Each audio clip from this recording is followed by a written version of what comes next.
Hello and welcome to another level 3 video, 5-minute video. Today we're going to be talking about deposits. There are three types of deposits that we'll find in a paper mill. There are inorganic deposits, there are organic deposits, and there are organic-inorganic complexes. So the inorganic deposits usually come from hard water. So we have things like calcium and magnesium sulfates, calcium magnesium carbonates coming in as hard water. They can come out of solution and cause you a problem. You've also got post-consumer waste. There may be calcium carbonates in your post-consumer waste. You might add calcium carbonate as a filler, and if you're adding calcium carbonate, then you've got to be careful about things like biological activity. If you have too much biological activity in your system, that can reduce the pH to below 7. The acidity will then dissolve the carbonate and then it will reprecipitate later at a time and place that you don't want it to. Organic deposits, we have things like pitch and white pitch there.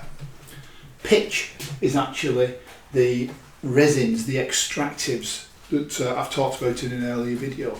In the sulfite pulping process, those resins stay in the fibre and they can come out in your paper mill, causing you pitch problems. White pitch is a term that we use that refers to latex.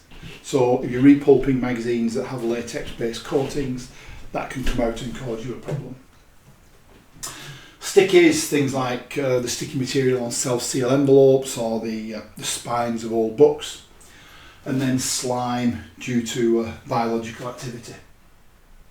You can have organic deposits coming in from your raw water, things like humic acids, post-consumer waste. I mentioned white pitch here, latex coming from post-consumer waste. Your raw material, the fibre itself, could contain, from sulfite pulps, could contain pitch, and then you've got biological activity. Finally, organic-inorganic complexes. These are usually caused by unwanted reactions between two materials that you have deliberately added there. So one example would be rosin alum sizing. If you still did rosin alum sizing, if you were in a hard water area, if you put the rosin in first before the alum, the rosin will react with the calcium that's already in the hard water, forming calcium rosinates. Calcium rosinates are not very good sizing agents, but they are very sticky, and that will cause you a problem.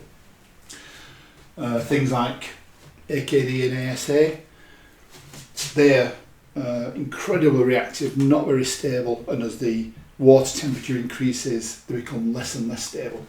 Typical lifespan for these molecules could be as little as 15 minutes.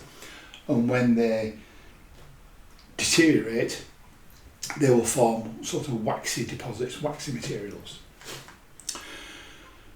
Okay, a quick summary of what we've talked about. We've got inorganic deposits that come from hard water that will cause scale, that will block pipes and nozzles. We've got organic deposits. These can either be naturally occurring, such as the resins in fibres, or they could be biologically derived because of bugs. And finally, we've got complexes of both, so organic, inorganic complexes, due to reactions with materials that we have deliberately put into the paper making system for another purpose. Okay, well, thank you for listening to this video, and please feel free to follow us on any of this social media.